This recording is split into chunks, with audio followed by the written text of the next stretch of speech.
Welcome to Car and Driver. I'm Larry Webster. Now sit back, relax, and enjoy, because we've got 14 souped-up rides to ask the question, who needs a V8?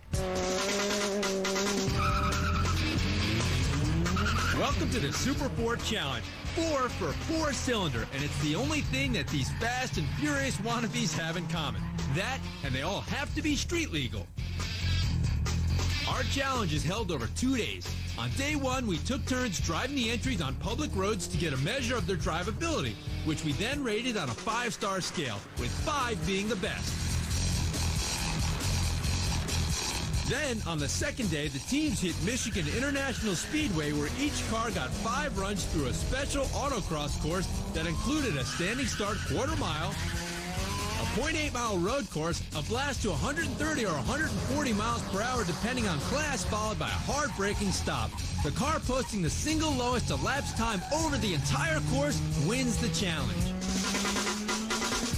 Now, the rules for the shootout are fairly simple. They must run on 93-octane fuel, no nitrous or alcohol injection is allowed, and we mandated that tires have a minimum treadwear rating of 140. Out on the track, if a driver hit a cone or the car was louder than 103 decibels, a 5-second penalty was assessed. We broke the cars into 2 classes, front-wheel drive and rear or 4-wheel drive. We also borrowed an exhaust gas analyzer from Hariba to test for catalytic converters, because we figured that if a car has even a chance of being legal, it has to have a cat. Now, our field includes a couple of Mitsubishi Evos, 2 Lotus Elises, a triplet of Honda Civics, a Subaru STI, an A4 Quattro, an SRT4, and a Focus ZX3.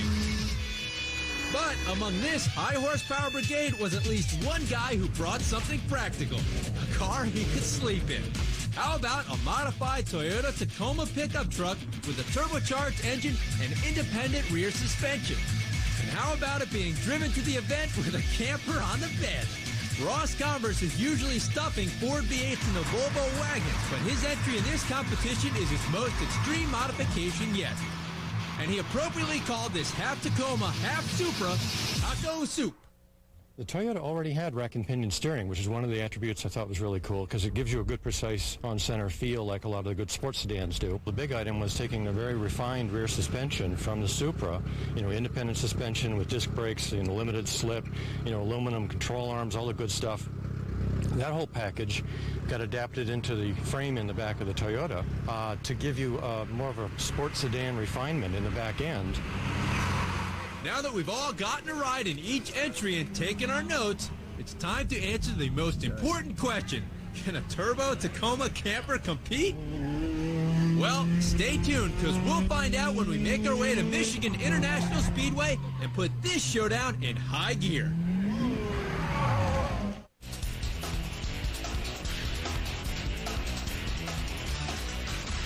Welcome back to our SuperFour Challenge, and welcome to Michigan International Speedway, where it's time to shoot the cover for our story.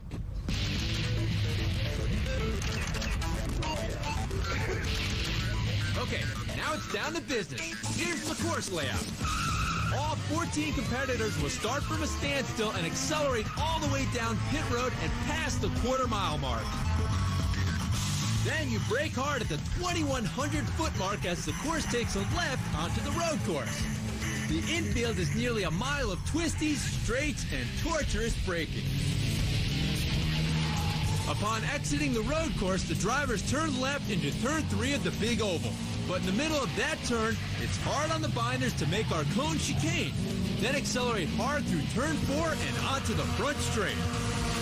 Whenever the cars reach their target speed of 140 or 130 for front drivers, the driver slams on the brakes until he's back to a standstill. Do all that quicker than any other car just once, and you win. And thanks to our cool V-Box test gear, we were able to capture every aspect of each and every run, including 0 to 60, quarter-mile ET and speed, road course time, top speed, and braking numbers. Now, we didn't weather correct the times, and we estimate that the recorded times are probably high by a few tenths of a second. Now, obviously, we don't have time to list all the run results from each car, but you can find them at caranddriver.com. Now, entrants could provide their own drivers, or they could rely on yours truly as the wheelman. And we proceeded to get it on. Now, this Evo RS put together by HKS is one to watch. It's really hauling the mail. Well, after 3 runs, we've learned a lot. And one thing I've learned for sure is that these powerful front drive cars they're really hard to drive. I mean, you get on the gas, they almost immediately spin the front tire. So if you're turning, it just pushes you wide, or if you're trying to go fast down a straight, it just smokes them. And the other thing we know is that HKS car is fast.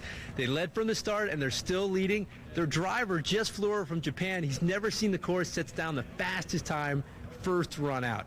Very impressive. Now, as we get this challenge wrapped up, hang in there, because after the break, we'll show you the finishing order of our front-wheel drive fighter. And later, we'll see if the HKS team can hang on to their lead in the rear and four-wheel drive class.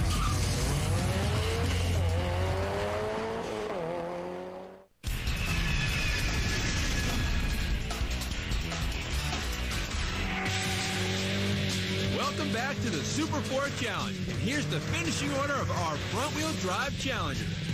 Coming in last was the 2001 PowerWorks Ford Focus ZX3 with a DNF runtime. It just couldn't make our 130-mile-per-hour minimum speed rule, so it got no time. But earning a 5-star street rating meant the editors could easily live with this car day in and day out. Its stock Focus 2-liter has a PowerWorks supercharger blowing 12 pounds of boost for a claimed 223 horses. And out on the street, the engine pulled strong and the car showed sharp handling reflexes. But at the track, it just didn't have the sauce to hit 130 in any of its runs. In 5th place, the 2002 th-Hasport Jackson Racing Honda Civic Si with a total course time of 121.5 seconds. Sporting a K24 2.4-liter Honda blown by a Jackson Racing supercharger that was good for a claimed 300 horses, it garnered an average 3 stars out on the streets. But on the racetrack, the bone motor twisted the steering wheel so bad that you had to be careful in the turns. The problem turned out to be a broken shock that wasn't discovered until after 2 white-knuckle runs on the track. But even with a busted shock, its best road course time was only about a second off the leader. Coming in 4th place is the 2004 Skunk 2 Racing Honda Civic Si with a total course time of 117.5 seconds. Its naturally aspirated Acura TSX 2.4-liter block was filled with a mile-long list of special internals that the Skunk 2 guys claim worked together to make 315 horses with much less torque steer than the other Civics. Now, our only street driving complaint was its loud exhaust and the vision-limiting wraparound head bolsters of the Sparco seat. But out on the track, this thing was big fun, posting the second-best road course time in the class. Coming in 3rd was the 2003 Mini Madness Mini Cooper-S with a total course time of 117.2 seconds. And of the front drivers, it was only the Mini that completed all 5 of its runs. Packing a blown 1.6-liter motor under that tiny hood required compromises with the intercooling. But the Madness guys claims it makes 265 horsepower. Now, its ride, it's good on the street, so it gets 5 stars. But its solid structure and cheater reflexes seduce one to reckless corner speed. And its road course times were the quickest of front drivers. But the brick-like Mini really lost time, struggling to hit 130. Taking our runner-up spot was the colorful 2002 AEM Honda Civic Si with a total course time of 113 seconds. The team claims 396 horses from a 2-liter RSX Type S engine, getting 14 pounds of boost from a Garrett turbo. This is the second highest power rating in either class, and not surprisingly, its nearly $60,000 price tag was the most expensive. The engine's surprisingly linear power stood out, but a lack of sound ending, extreme torque steer, and an ultra-stiff suspension made for a ride that clomped over rough pavement, resulting in the worst-in-class 2-star road rating. But on the track, it made up huge ground on the field with a second-best run to 130 and braking performance so good it surprised even their driver.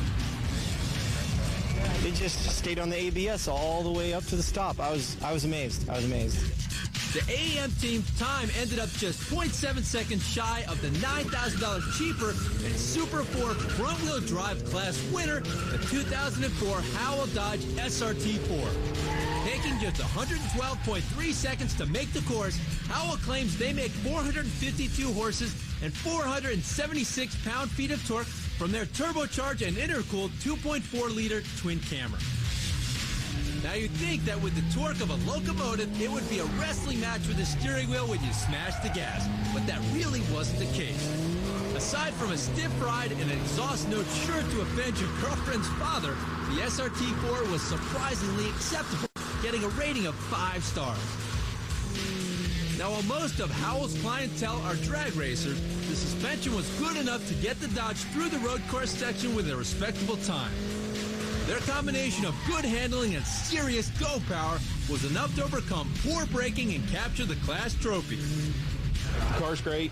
The only thing we got to work on is the braking. We actually had the worst braking here. But we had the horsepower, we had the handling, everything else we did right. Okay, hang on, because when we come back, we're handing out the hardware to the rear and four-wheel drive class. So stay tuned.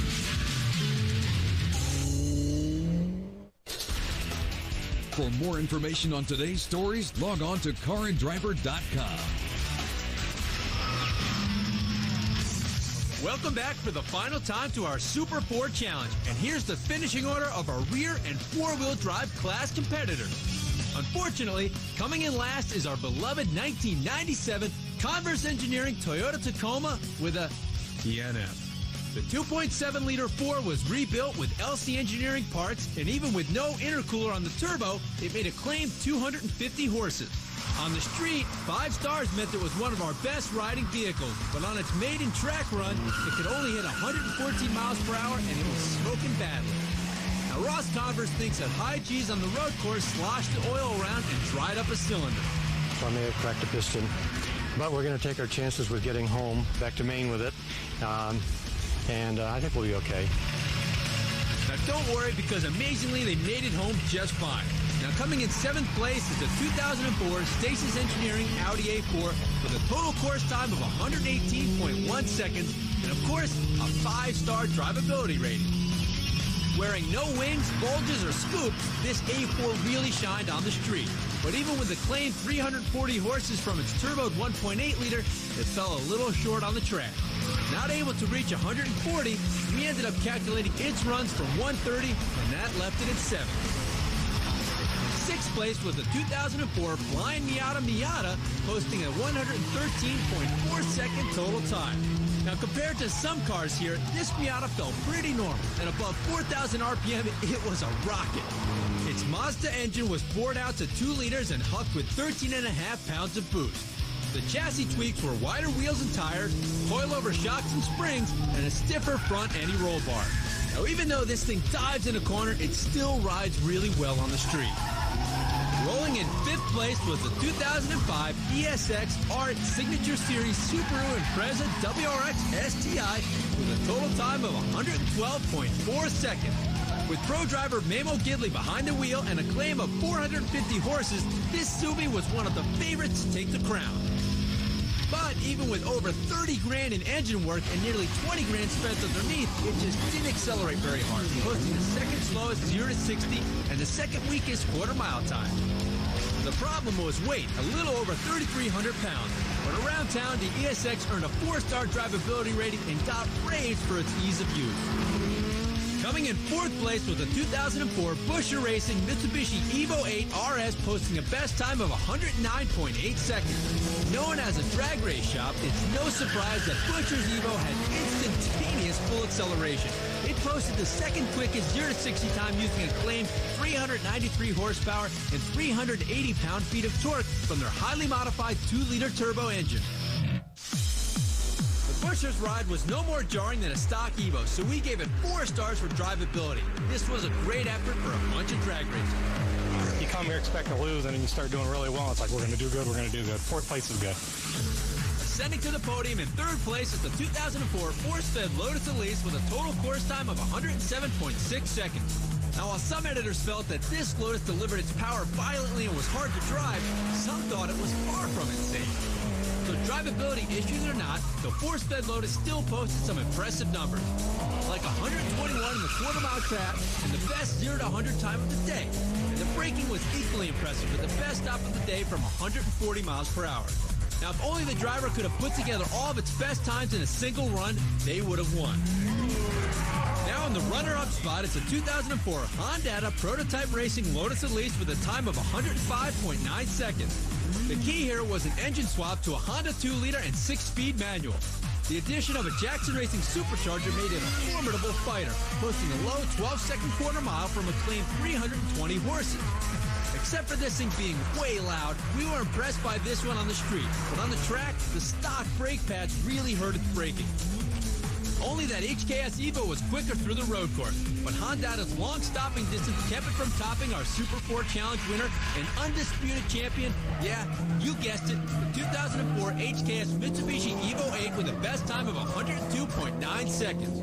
Now with nearly 50 grand in powertrain and suspension upgrades, it was a little surprising that out on the road it was just, well, okay. The steering wheel shook it idle and the motor didn't even come alive until over 4,000 RPM, so we just gave it 3 stars. But on the track, the most important addition to this car was driver Nobuteru Taniguchi.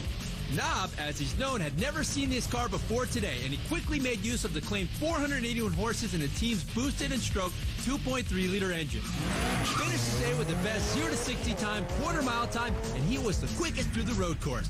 In fact, Nob's best overall time was a whopping 3 seconds faster than second place. まあ大体大方満足なんだけど、欲を言えば、まあ初めてじゃなくて一回どっかで乗ったりとか、自分好みのセッティングができればね、もっとタイムは出せたなって思う。